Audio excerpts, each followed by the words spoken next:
Hello everyone. Good afternoon. Good afternoon, sir. In previous lecture we have discussed about the syllabus. So in syllabus we have 5 chapters. First one is the projection of line. Second one is the projection of plane. Third one is the projection of solid. Then fourth one is a very important chapter, orthographic projection. And fifth one is the, which one is the fifth? Hello. पाचवा chapter कोणता आहे? Sections of solid. Sections of solid. सगळ्यांनी लिहून घेतला ना syllabus? Okay. हे बघा, मी पहिल्या पण लेक्चरला सांगितलं, सगळ्यांचं प्रत्येक वेळेस चेक करणं मला शक्य नाही. मी ज्या वेळेस शक्य होईल त्यावेळेला तुम्हाला कॅमेरा ऑन करून दाखवायला लागेलच. पण तुम्ही थोडीशी प्रिकॉशन घ्या. तुम्हाला शिकायचं आहे तर तुम्ही जे लिहून देतो ते लिहूनच घेतलं पाहिजे. ओके, तर तुम्हाला पुढे जाऊन त्याचा फायदा होईल. Otherwise you will be confuse. Okay. Okay, we will move forward.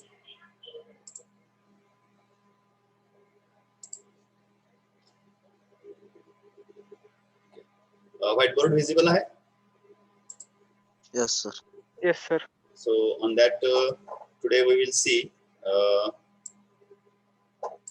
types of lines and dimension. Okay.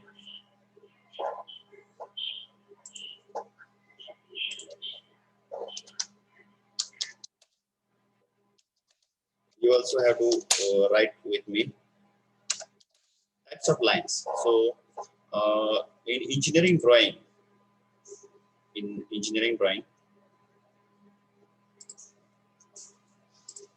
we do not have different types of colors. म्हणजे इंजिनिअरिंग ड्रॉइंग मध्ये आपल्याला वेगळे कलर्स वापरता येत नाही. एकच पेन्सिल आहे ज्याच्याने आपल्याला वेगळे फीचर्स जे आहेत ते आपल्याला दाखवायचे आहेत. म्हणजे सपोज जर कम्प्युटरचं चित्र काढत असो आपण, कम्प्युटरचे जे चित्र आहेत ते, त्याची मिरर, परत सीपीयू, हे सगळं आपल्याला एकाच पेन्सिलने, एकाच कलरने काढायचं आहे. त्याच्यामध्ये आपल्याला थोडंसं डिफरन्शिएट करता आलं पाहिजे. डिफरन्शिएट करता येण्यासाठी एकाच पेन्सिलची जी लाईन काढतो आपण, त्याच्यामध्ये आपल्याला लाईन ड्रॉ करताना त्याच्यामध्ये व्हेरिएशन करायचं आहे. मग व्हेरिएशन कसं करायचं आहे तर पेन्सिलवरती जो आपण फोर्स अप्लाय करतो, ओके, पेन्सिलवरती ड्रॉइंग काढण्यासाठी जो काय आपण फोर्स अप्लाय करतो तो फोर्स आपल्याला कमी जास्त करायचा आहे. ठीक आहे. तर याच्यामध्ये भरपूर प्रकारच्या लाईन्स आहेत, पण ज्या इम्पॉर्टंट आहेत, जे आपल्याला ड्रॉइंग साठी लागणार आहेत एज्युकेशन लेवलच्या, तेवढ्या आपण इथं बघणार आहोत. Okay. So here first one. Okay, सगळ्यांनी हेडिंग टाकून घ्या, टाइप्स ऑफ लाईन्स. त्याच्यामध्ये त्याची विड्थ वाढता येते का बघायला लागेल मला.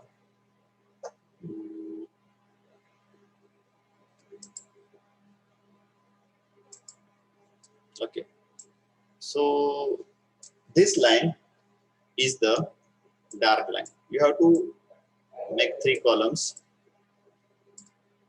This one is the dark line.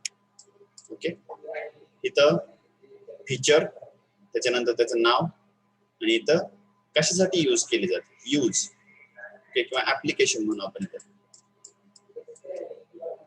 इथं इरेज करतो थोडंसं याला.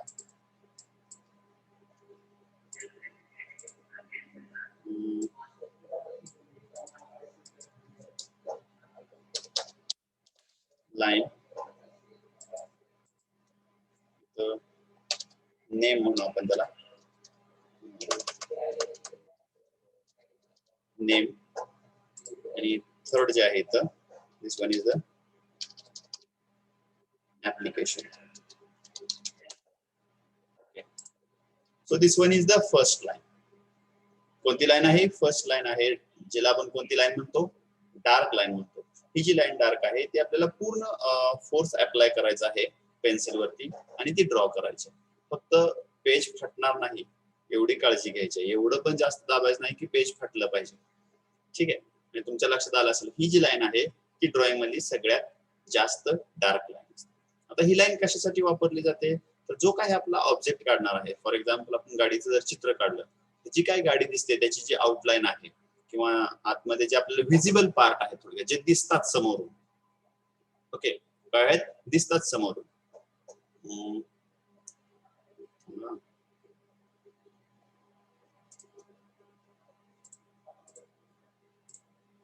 पेन्सिल वरती कुठे गेले, तर फॉर एक्झाम्पल इथं एक मी छोटीशी गाडी काढतो, तुमच्या लक्षात येईल.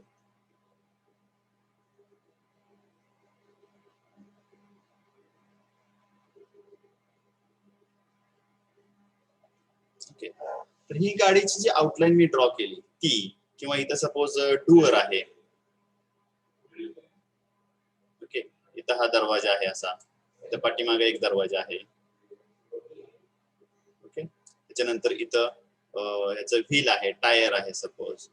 तर हे जे मला सगळं ड्रॉ करायचं आहे ते सगळं या डार्क लाईनने ड्रॉ करायचं आहे. डार्क लाईन म्हणजे डबल डबल किरवत बसायचे नाही किंवा त्याची विड्थ वाढवायची नाही, काढतानाच थोडीशी कशी काढायची आहे, आपल्याला डार्क काढायची आहे. ओके, तर याच्यासाठी आपल्याला पूर्ण प्रेशर अप्लाय करायचं आहे, मॅक्झिमम प्रेशर अप्लाय करायचं आहे पेन्सिल वरती आणि ही लाईन ड्रॉ करायची. आता याच्या ऍप्लिकेशन मध्ये लिहून घ्या, ही लाईन ड्रॉ केली, ही लाईन ड्रॉ करायची, त्याच्या पुढे डार्क लाईन लिहायची आणि त्याच्या पुढे ऍप्लिकेशन द्यायचं, कुठे ऍप्लिकेशन आहे. सो लिहून घ्या, useful in a drawing of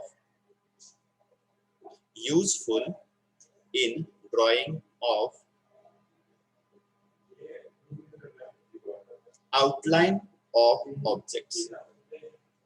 Useful in the, where it is useful, it is useful in the outline.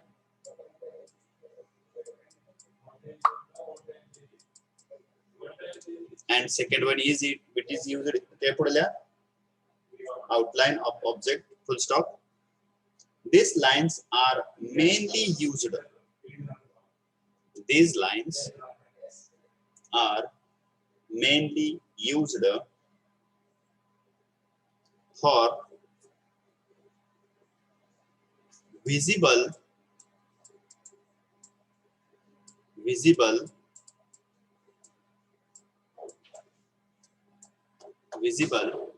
part or portion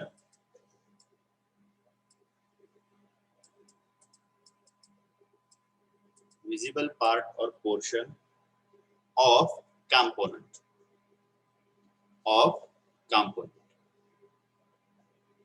okay, लक्षात आलं?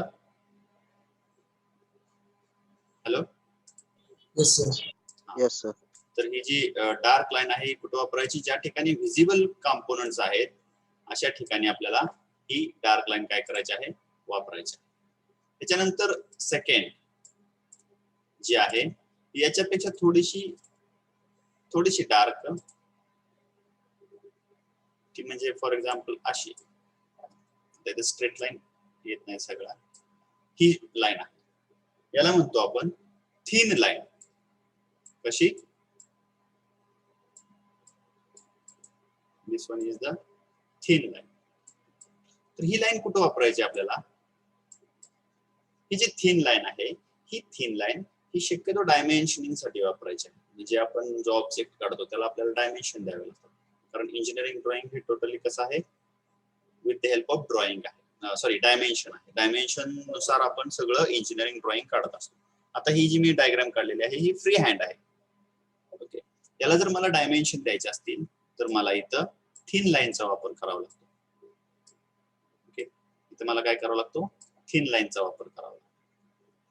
मग आता ही थिन लाईन म्हणजे किती, जे आपण डार्क एकदम फोर्स अप्लाय करून काढत होतो त्याच्यापेक्षा त्याच्यावरती आपला फोर्स कसा असला पाहिजे, पेन्सिल वरती कमी असला पाहिजे. आता फोर्स जास्त कसा द्यायचा, कमी कसा द्यायचा हे थोडंसं स्किल आहे. जसं आपण ड्रॉइंग काढत जाऊ तसं ते तुम्हाला स्किल डेव्हलप होत जाईल. ओके, मी तुम्हाला एखादी ड्रॉइंग दिल्यानंतर मी तुम्हाला सांगेन की ड्रॉइंग काढा आणि मला पाठवा, त्यावेळेला तुम्ही पाठवा, मग त्याच्यामध्ये काय करेक्शन्स असतील तर मी ते तुम्हाला शेअर करेन. ठीक आहे, तर ही जी थिन लाईन आहे ही वापरायची आपल्याला डायमेन्शनसाठी. मग इथे ऍप्लिकेशन मध्ये लिहा, this is used for this is used for dimensioning to the component. Dimensioning to the component.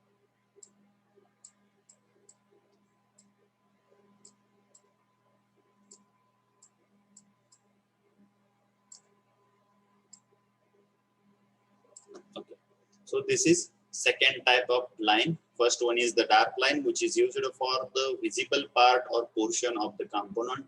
Second one is the thin line. Thin line is used mainly for the dimensioning of that component. Okay, then third one is the projection line. याच्यापेक्षा सुद्धा thin.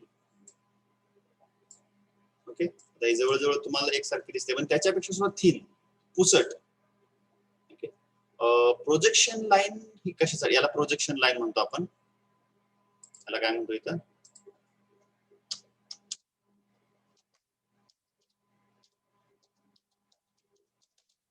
Projection line.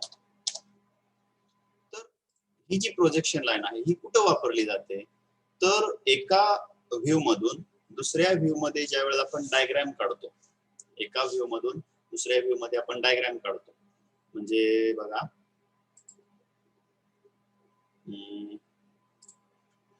आता suppose मी काल तुम्हाला एक block काढून दाखवला. Okay, म्हणजे cube होता आणि क्यूबच्या हे वर जे ड्रॉ करतोय दिसतंय ना तुम्हाला. Yes sir. Yes, sir. तर इथं ही एक्स वाय लाईन आहे.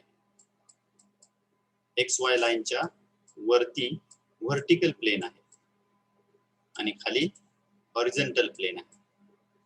ओके, हा ब्लॉक काढायची गरज नाही प्रत्येक वेळा आता, पण तुम्हाला लक्षात येण्यासाठी म्हणून मी काढले. फर्स्ट क्वाड्रंट मध्ये आहे आपण सध्या. तर या ठिकाणी मी वर जर काढलंय,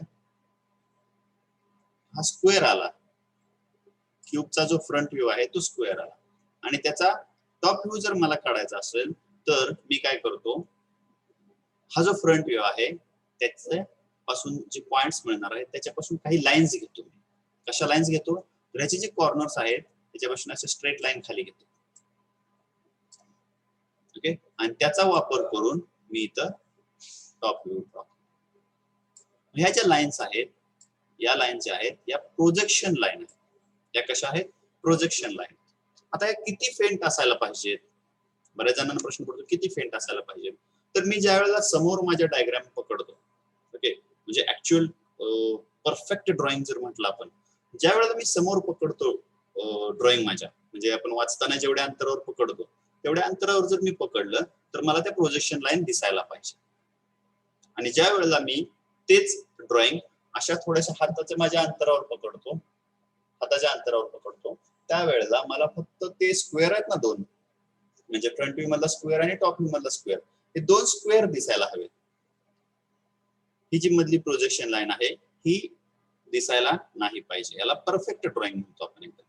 ओके, ते आता कसं येईल, आपल्याला स्किल येईल. मग आता ही ड्रॉइंग किती कशी काढायची, तर याच्यासाठी पेन्सिलचं जे वेट आहे, सेल्फ वेट त्या पेन्सिलचं, तेवढंच आपण वापर करायचं. तिला बॅलन्स करण्यासाठी आपण हाताने पकडायचं प्रोजेक्शन लाईन काढताना आणि स्केलचा वापर करून आपण रेषा ओढायच्या त्याच्यावरती. त्यावेळेला अजिबात आपण फोर्स अप्लाय करायचा नाही. ओके, प्रोजेक्शन लाईन काढताना पेन्सिल वरती आपण फोर्स अप्लाय करणार नाही. ठीक आहे, समजलं? Yes sir. Yes, sir. Okay, समजलं असेल तर त्यावेळेला मला लगेच सांगत जावा. तुमचा रिप्लाय महत्वाचा आहे, त्याच्यामुळे मला पुढे जाता सर थिन एकदा सांगा. थिन लाईन, थिन लाईन जी आहे ती लाईन डायमेन्शन लाईन साठी वापरावी लागते. म्हणजे समजा हा स्क्वेअर मी काढलेला आहे, तर या स्क्वेअरचं काहीतरी डायमेन्शन असणार आहे. म्हणजे हा स्क्वेअर 20 मिलीमीटरचा आहे, 30 मिलीमीटरचा आहे, तर त्या ठिकाणी हे डायमेन्शन देण्यासाठी ही जी लाईन ड्रॉ करावी लागते. कोणती लाईन, ही लाईन जी ड्रॉ करावी लागते ती लाईन आपल्याला थिन लाईनने ड्रॉ करावी लागते. ही थिन लाईन म्हणजे आपण पेन्सिलवरती थोडासा प्रेशर अप्लाय करतो आणि ती लाईन ड्रॉ करतो. ठीक आहे, एकदम थोडासा प्रेशर अप्लाय करतो. आणि बाकीचे जे डार्क लाईन काढतो आपण त्यावेळेला त्याच्यावरती त्याच्यापेक्षा थोडासा जास्त प्रेशर अप्लाय करतो आणि आपण ती डायग्राम काढतो. म्हणजे थोडक्यात आपण ज्या वेळेला डायग्राम बघतो त्यावेळेला महत्वाची म्हणजे डायग्राम दिसली पाहिजे, त्याच्यानंतर त्याचे डायमेन्शन दिसले पाहिजेत आणि त्याच्यानंतर त्याची प्रोजेक्शन लाईन आली पाहिजे. जसं ऑब्झर्वर आणि ती प्लेन आहे ज्याच्यावरती आपण डायग्राम काढले किंवा शीट आहे, तर जसं आपण अंतर वाढवत जाऊ त्याचं तसं पहिल्यांदा कोणती लाईन दिसायला नाही पाहिजे, प्रोजेक्शन लाईन. एवढ्या हाताच्या अंतरावर मी जर माझी शीट पकडली, जी काय डायग्राम काढलेली आहे, मी एक इंजिनियर आहे आणि मी एक डायग्राम काढलेली आहे, तर परफेक्ट ड्रॉइंग कोणतं म्हणायचं, मी एक हाताच्या अंतरावर जर ड्रॉइंग पकडलं तर मला डायमेन्शन आणि ती डायग्राम एवढंच मला दिसायला पाहिजे, प्रोजेक्शन लाईन त्यातल्या दिसल्या नाही पाहिजे. आणि त्याच्यापेक्षा थोडंसं पुढे गेलो मी अजून अंतरावरती, तर मला डायग्राम दिसायला पाहिजे, डायमेन्शन लाईन नाही दिसलं तरी चालतं. ठीक आहे, राईट डाऊन प्रोजेक्शन लाईनच्या तिथं, this line used to take, this line used to take projection of component, projection of component from one plane, from one plane to another plane, one plane to another plane. Okay, full stop. ह्या झाल्या 3 line. आता चौथ्या प्रकारची line. चौथ्या प्रकारची जी line आहे ही dotted line आहे. ही आहे डॉटेड लाईन. डॉटेड लाईन काढण्याची सुद्धा पद्धत आहे. म्हणजे काय त्याच्यामध्ये प्रिकॉशन घ्यायचे आहे बघा. डॉटेड लाईन काढताना मी पहिल्यांदा इथे लिहितो त्याचं नाव.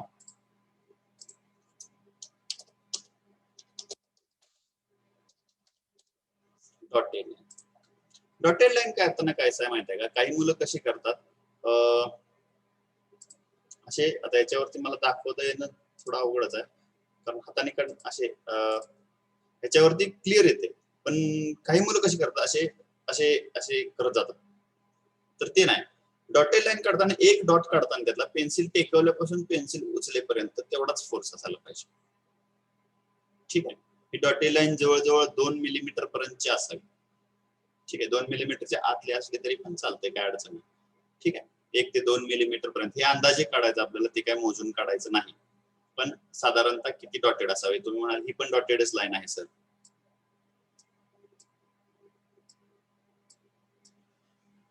बरोबर आहे ना, ही पण डॉटेडच लाईन आहे, पण अशी डॉटेड लाईन आपल्याला काढायची नाही. आता ही डॉटेड लाईन कुठे यूज केली जाते, खूप महत्वाची डायग्राम आहे ही, सॉरी लाईन आहे ही डॉटेड लाईनची. तर ही जी डॉटेड लाईन आहे, फॉर एक्झाम्पल आता ह्या गाडीच एक्झाम्पल सांगतो. ठीक आहे, आता गाडी ही उभा राहिलेली आहे, याला आतमध्ये गॉगल ग्लास आहे, हे गॉगल ग्लास आहे. ठीक आहे, गाडीच्या आतमध्ये काय काय असेल,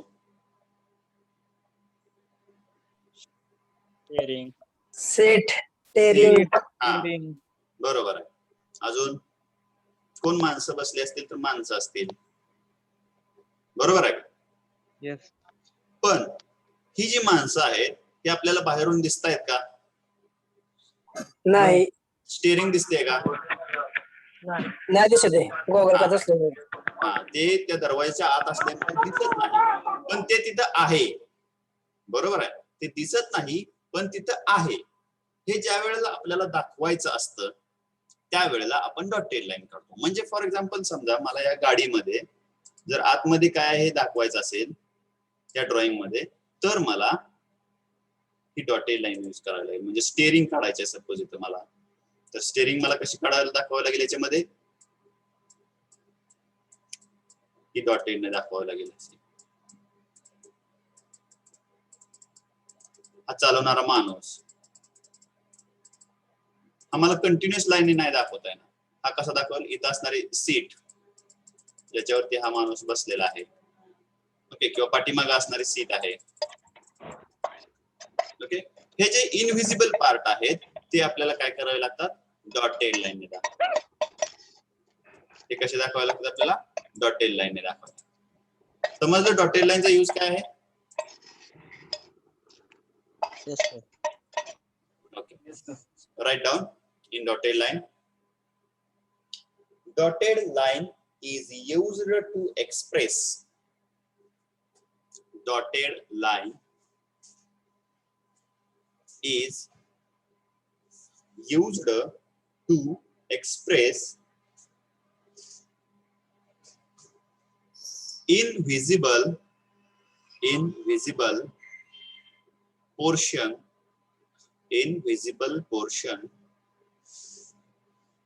of the component. Invisible portion of the component. Component म्हणजे जो काय ऑब्जेक्ट असेल तो. आता आपल्या समोर component म्हणजे ही गाडी आहे. So it is component.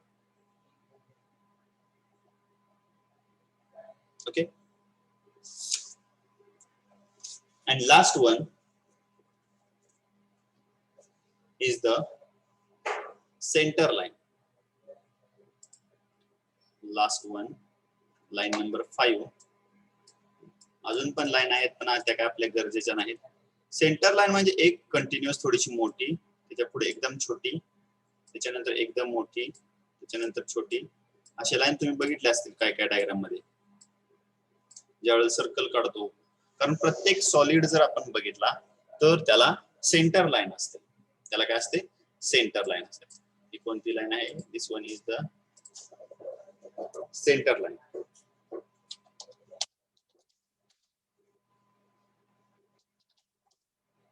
Centre line.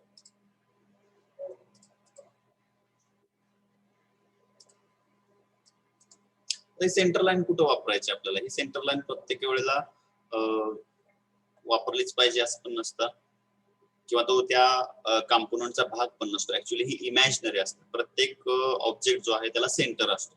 बरोबर आहे. For example, if suppose I have drawn one cylinder. जर इथं मी सिलेंडर ड्रॉ केला तर या ठिकाणी सेंटर आहे. बरोबर. मग हा सेंटर जो आहे तो आपण या ड्रॉइंग मध्ये असा सेंटर लाईनने दाखवतो.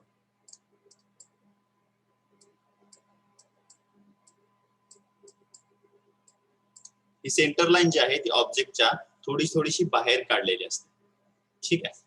ही सेंटर लाईन ही ऍक्च्युअली त्या कॉम्पोनंट मध्ये दिसत नसते. जे दिसत असतात कॉम्पोनंटचे फीचर्स ते आपण डार्क लाईनने काढतो.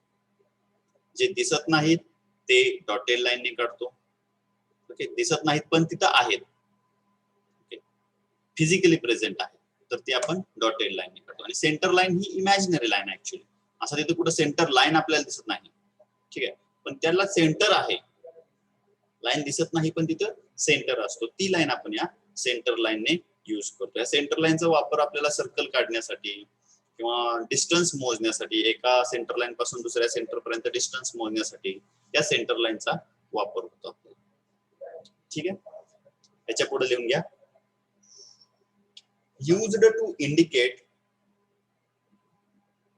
used to indicate center of component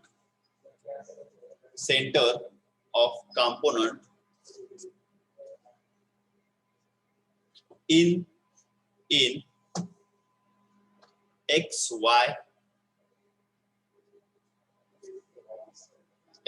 y and z direction. X, Y and Z direction. त्याचं सेकंड एक ऍप्लिकेशन आहे. ते लिहून घ्या. सेक्शनल कट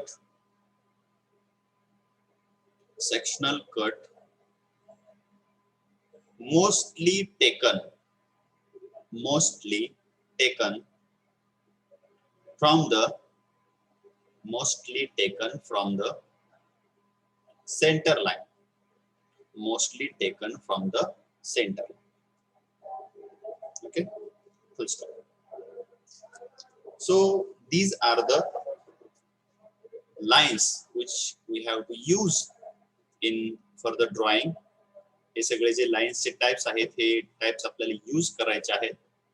आणि त्याच्यामध्ये आपलं थोडंसं स्किल वापरायचं आहे. ड्रॉइंग कोणाचं चांगलं दिसणार आता याच्यामध्ये तर ज्याचं स्किल आहे, डार्क लाईन आणि थिन लाईन याच्यामध्ये फरक दिसतो, किंवा thin line projection line, dotted line व्यवस्थित काढली जाते, तर त्याच्यानुसार आपलं जे ड्रॉइंग आहे ते व्यवस्थित दिसणार. एखादं ड्रॉइंग मी दाखवत तुम्हाला प्रोजेक्शन ऑफ लाईन्स, इथं होतं मग अशी मागच्या वर्षी काढलेलं कोणतरी.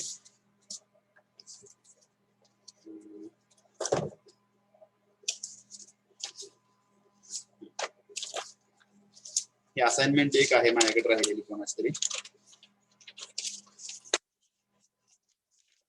दिसेल का नाही सांगता येत नाही मला. त्याच्यामध्ये भरपूर ड्रॉइंग आहेत, कारण भरपूर प्रॅक्टिस करत होती मुलं. तुम्हाला दिसतंय का? दिसतंय? काहीच दिसत नाही सर. आता नाही. नाही का दिसत? बरं, ठीक आहे. ह्याच्यामध्ये त्यांनी डिफरन्शिएशन केलेलं आहे बघा, थोडीशी डार्क लाईन, फेंट लाईन.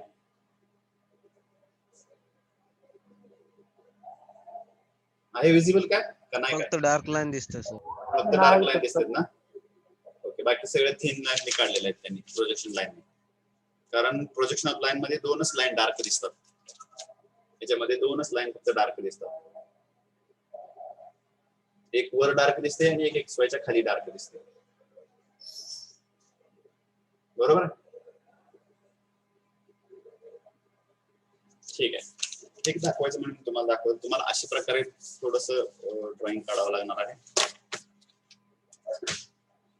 तर याच्यामध्ये कोणाला अडचण आहे का? Is anybody having any doubt in this 5 lines? कोणाला नाही शंका? Okay, so then we will proceed further. पुढे जाऊया आपण. पुढचा महत्वाचा पार्ट आहे तो म्हणजे डायमेन्शनिंग. डायमेन्शनिंग म्हणजे त्याची असणारी जी माप आहेत ती आपल्याला माप द्यावी लागतात. पण माप देताना हे लिहून घेतलं का सगळ्यांनी? Yes sir. Yes sir. Yes sir. Erase this one.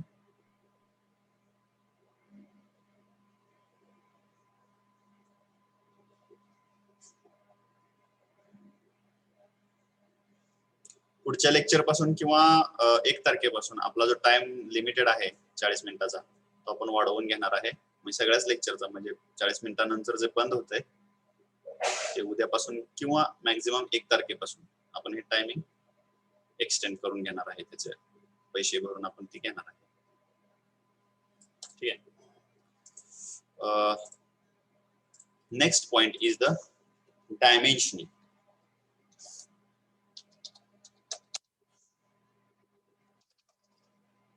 तुम्ही पण लिहून घेत चला माझ्या बरोबर. डायमेन्शन. डायमेन्शनिंग मध्ये डायमेन्शन कसं दिलं पाहिजे, काय असायला पाहिजे, डायमेन्शन साठी लाईन कोणती वापरायची ही तर माहित आहे आपल्याला. त्याच्यानंतर ॲरो कसा वापरायचा. ओके, त्याच्यानंतर ॲरो कसा वापरायचा हे तुम्हाला 1-2 मिनिटात मी सांगतो इथं. तर याचा जो ॲरो आहे, ॲरो काढण्याच्या वेगवेगळ्या पद्धती आहेत. म्हणजे बघा मी इथे काढतो. हे खूप डार्क लाईन झाली बरं, असू दे. हा एक ॲरो काढला जातो. त्याच्यानंतर असा एक ॲरो काढला जातो पोकळ. त्याच्यानंतर असा ॲरो काढला जातो.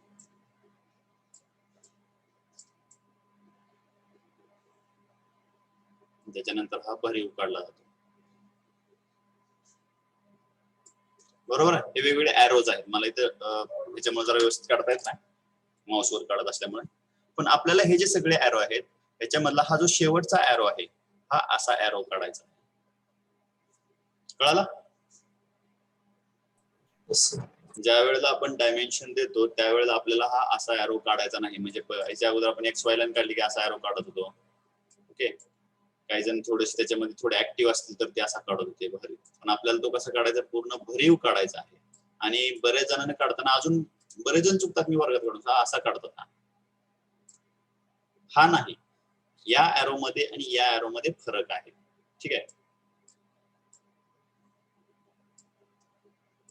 त्याची लेंथ ही अशी जास्त असायला पाहिजे आणि हा भरीव काढायचा आपल्याला. ठीक आहे, समजला एरो कसा काढायचा? तिथे कुठेतरी काढून घ्या आपल्याला एरो कसा ड्रॉ करायचा आहे. ठीक आहे. In dimensioning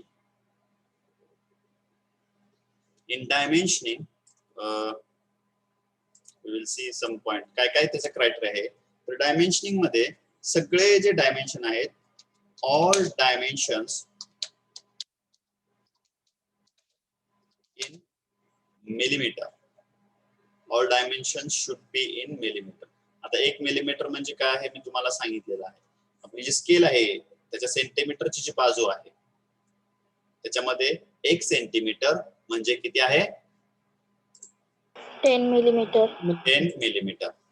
1 centimeter is equal to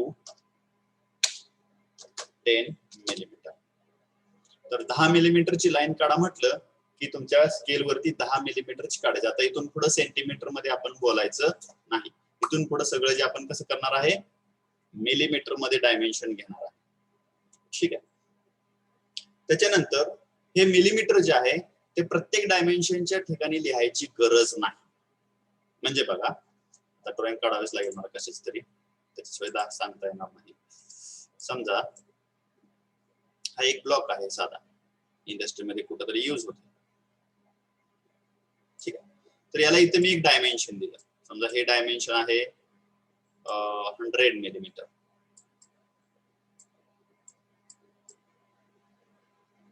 हे आहे 100 मिलीमीटर. तर मी फक्त इथं 100 लिहिणार, याच्या पुढे मिलीमीटर लिहायची गरज नाही.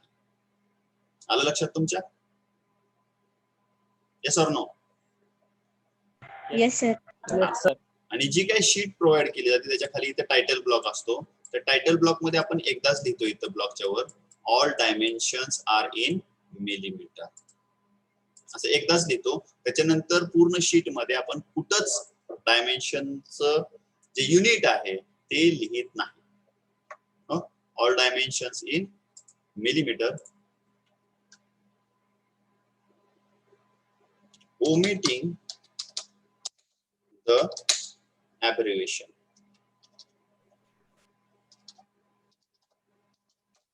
Omitting the abbreviation. ओके. पहिला पॉइंट तुम्ही लिहून घ्या की आता मी सांगतो तुम्हाला तसं लिहून घ्या. मी तुम्हाला एक एक्सप्लेन करतो. मी असं जर लिहून दिलं तर तुम्ही ज्या वेळेला आता तुमच्या लक्षात येईल, पण ज्यावेळेला तुम्ही परत वाचणार त्यावेळेला तुमच्या ते लक्षात येणार नाही. ओके. डायमेन्शनिंग मध्ये लिहा युनिट, डॅश कर पहिला पॉइंट युनिट, आणि युनिटच्या पुढे डॅश करून लिहा as far as possible, as far as possible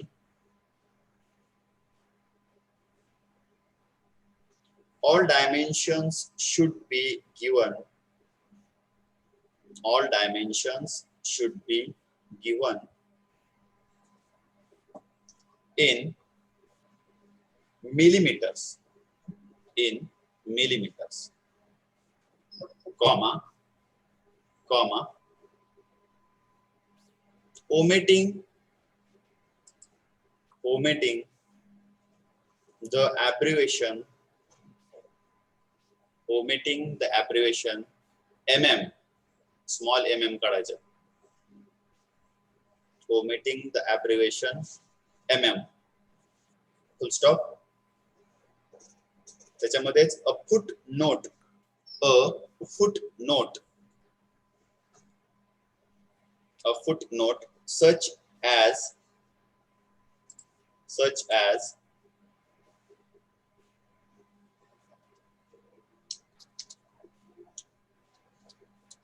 all dimensions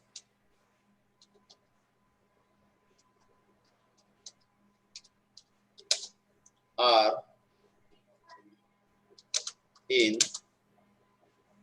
mm, such as all dimensions are in mm, is inserted near the title block. तर हे कुठे लिहायचं आहे? All are dimensions are in mm कुठं पण लिहायचं नाही. तर कंपनीमध्ये जी शीट असते त्याला एक टायटल ब्लॉक असतो. त्या टायटल ब्लॉक मध्ये कंपनीचं नाव, कोणत्या कंपनीकडून आलेलं आहे, कुठलं ड्रॉइंग आहे, फर्स्ट अँगल मेथडनं काढलेलं आहे आतलं ड्रॉइंग, थर्ड अँगल मेथडने काढलेलं आहे, हे सगळं त्या टायटल ब्लॉक वरती असतं. त्याच्यानंतर त्याच्या पुढे असतं ड्रॉन्ड बाय, म्हणजे कुणी ड्रॉ केलं. ओके, त्याच्यानंतर चेक्ड बाय, दुसरं कुणी चेक केलं.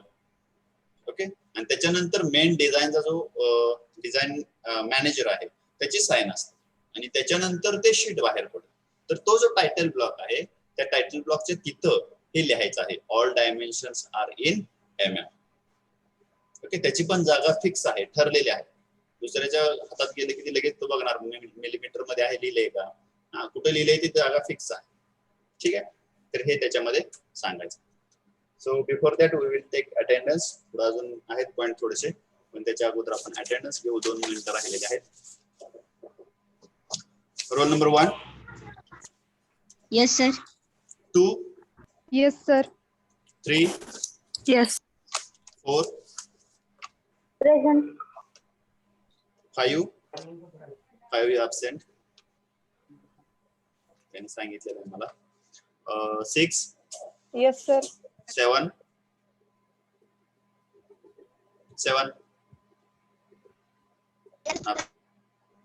7 is there. Yes, sir. Okay. 8, Yes, sir. 9, Yes, sir. 10, Present, sir. 11, Yes, sir. 12, Yes, sir. 13. Okay, 13 is absent. Somehow 13 absent. 14, Yes, sir. 15, Yes, sir. 16, Present, sir. 17, Present, sir. 18, Yes, sir. 19, Yes, sir. 20, Present, sir. 21, Yes, sir. 22, Yes, sir. 23, Present, sir. 24, Yes, sir. 26, 26 absent. 27, Yes, sir.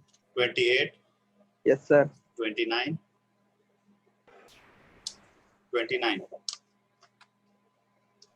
30, Yes, sir. 31, Yes, sir. 32, Present, sir. 33, Present, sir. 34, Yes, sir. 35, Yes, sir. 36, Yes, sir. 37, Present, sir. 38. Okay, 38, 39, Yes, sir. 40, 40 absent. 41, Yes, sir. 42, Present.